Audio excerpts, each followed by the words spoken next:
The Curse of the Catwoman, written by Edward Field, narrated by Esteban Taboda.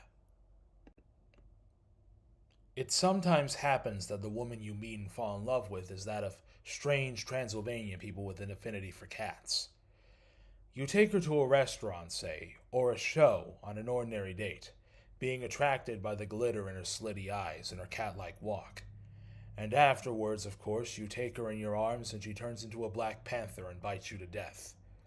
Or perhaps you are saved in the nick of time and she is tormented by the knowledge of her tendency, that she daren't hug a man unless she wants to risk clawing him up.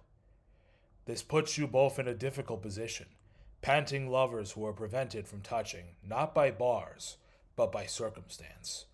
You have terrible fights and say cruel things for having the hots does not give you a sweet temper.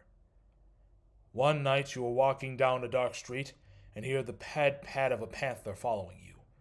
But when you turn around, there are only shadows, or perhaps one shadow too many.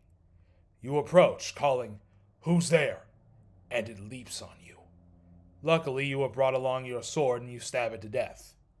And before your eyes, it turns into the woman you love, her breast impaled on your sword, her mouth dribbling blood, saying she loved you, but couldn't help her tendency.